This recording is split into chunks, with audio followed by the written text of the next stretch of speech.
Assalamualaikum, selamat sejahtera. Welcome back to my channel. Aku sebenarnya tak sangka aku akan buat video ni. Video hari ni bukan pada review sangat lah, lebih pada nak meluahkan kekecewaan aku. Peti ais yang aku dah pakai 4 tahun. Peti ais model Toshiba GR-AG48MDZ. Aku cerita kat korang dulu kenapa aku beli mesin ni. Bila aku tengok masa usha-usha dulu, memang nampak kemas, nampak clean.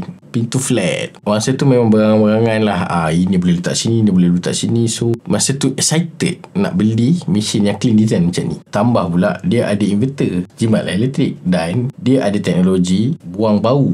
So, kalau kau jenis letak ikan ke apa ke, tak adalah ni kau punya peti ais tu. Dan dia ada auto defrost by. Okay, untuk kapasiti, dia hanyalah berkapasiti 466 liter. Masa tu memang kira paling canggih lah 4 tahun lepas kan. Dengan harga RM2,100, aku rasa ini pembelian paling berbaloi lah. Tapi sayang, aku cerita dulu kenapa aku tak suka peti ais ni.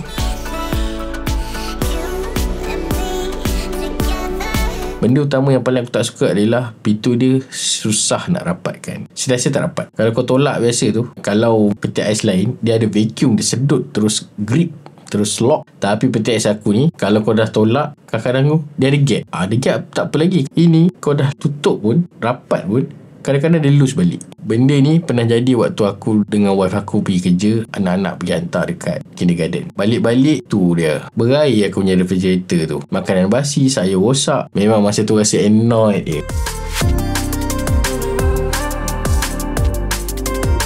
Masalah kedua, ini pun masalah utama juga, iaitu masalah ais dan airflow tersekat. Masalahnya sebenarnya ada kena-mengena lah. Macam aku cakap tadi, patutnya peti ais ni ada auto defrost. Dia memang ada auto defrost. Aku dapat dengar kadang-kadang tu dia pecah kat ais-ais yang ada dekat bahagian penyejukan peti ais ni. Cuma masalah dia adalah rate defrost tu tak selaju rate dia frosting. Maksudnya mesin ni lagi cepat produce ais daripada defrost ais. So bila rate cair ni tadi slow daripada rate jadi ais tadi, berkumpul lah ais dekat belakang mesin aku tu. Secara tidak langsung dia dah block saluran angin sejuk pergi ke refrigerator bawah tu. Ini sebenarnya mustahak ni. Bila dia block, atas makin sejuk sebab penyejukan dah tak boleh turun, semua naik atas je. Tapi bawah ni tak sejuk. Bila tak sejuk, macam aku cakap tadi lah bang, makanan basi lah, berkulat lah, macam-macam lah. So maknanya kedua masalah aku baru cerita ni membuatkan peti sejuk aku tak boleh berfungsi secara optimal. Aku rugi banyak in term of resources. Baik makanan, baik masa. Dua-dua aku buang. Makanan sebab memang kena beli baru lah. Masa nak kena beli makanan tu, dah pakai masa lagi. Aku bukan jenis beli bahan basah kat kedai Aceh sebab mahal.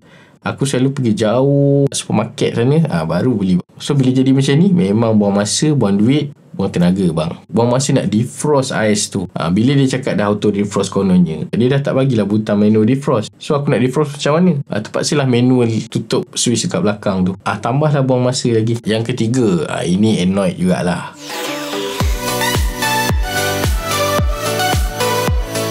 Yang ketiga adalah bunyi kipas. Kadang-kadang dia jadi ni pun pada aku waktu ais dah banyak terjadi tau. So bila ais tu dah banyak terjadi, aku rasa ada certain area yang dah terhalang. Kadang-kadang bila malam tu, tiba-tiba dia ada bunyi macam bergetar. Dia bunyi macam so agak lama. Sekali bunyi tu dalam 30 saat. Selang 5 minit dia akan bunyi lagi. Tapi itu hanya terjadi waktu ais banyak. So kalau aku dah lama tak defrost, memang bunyi tu akan datang lah. So kira bunyi tu dah bagi aku signal lah yang aku kena start defrost manual aku punya peti ais tu. Kalau tidak, bunyi datang, makanan pun rosak macam aku cakap tadi. Siang boleh tahan lagi, tapi malam tu memang obvious lah bunyi dia. Tapi dalam negatif aku cakap tadi, ada jugalah benda yang aku rasa aku masih puas hati. Peti ais ni, walaupun anak aku tu ganas-ganas pergi ambil makanan apa semua dalam refrigerator tu, dia punya rak semua tu masih lagi intact. Cuma kelebihan tadi tu tak dapat nak counter kekurangan-kekurangan yang aku cakap tadi. Kalau aku diberi pilihan, adakah aku nak beli lagi peti ais ni kalau peti ais ni rosak? Jawapannya tidak. Confirm tidak. Korang kalau ada peti ais yang tahan, yang best, yang canggih,